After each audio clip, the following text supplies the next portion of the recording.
JTW International, whether investors might have been encouraged by what they heard this week.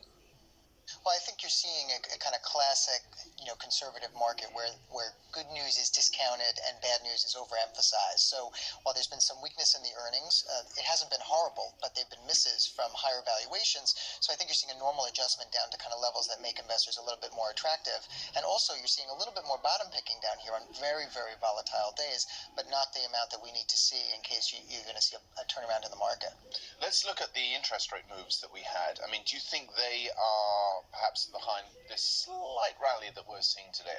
Very modest, of course. Well, I mean, interest rate cuts are always good for the market sentiment. So the vast movements that we've seen in the U.S. quite dramatically.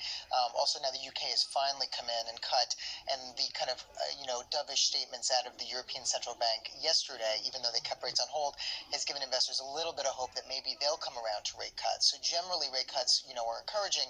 However, too many rate cuts might actually turn the other way, that people are very concerned about recessionary impacts.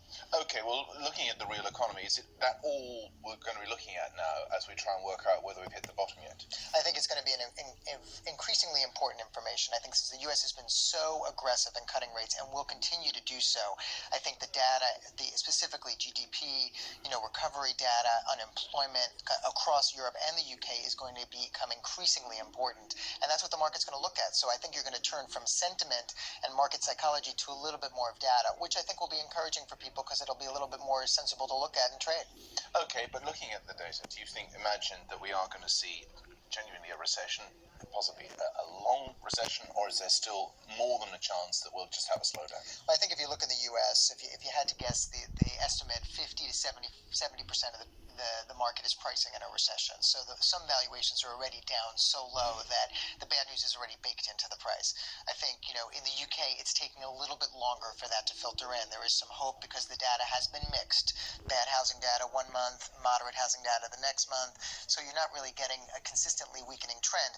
And in Europe, you're just starting to see some weakening. So I think, the perception is that the US is deeper into the recessionary talk and potential zone. The UK is behind it, but heading in the same direction, and Europe still doesn't know which way it's going to go. Okay, well, given that there might even not be a recession in the Eurozone, let's say, and definitely not in places like India and in China, does that mean that actually once we find some kind of bottom and the European markets, the continental European markets and the Asian markets, that they could actually see some gains this year? Yeah, I think you're easily going to see that. I think Asian markets will continue to outperform, especially as you see they have some resilience, more volatility, so you have to have a strong stomach, obviously, in the market moves. But nonetheless, you can kind of see there's growth there. It's consistent growth, and it's actually quite a large growth, especially if you look not just in India and China, but also Russia, for example. These countries are continuing to grow at large GDP numbers. And I think Europe probably will moderate and probably could show it. I put it to Jerry Wattenberg, Managing Director of JTW International, that we've reached a turning point.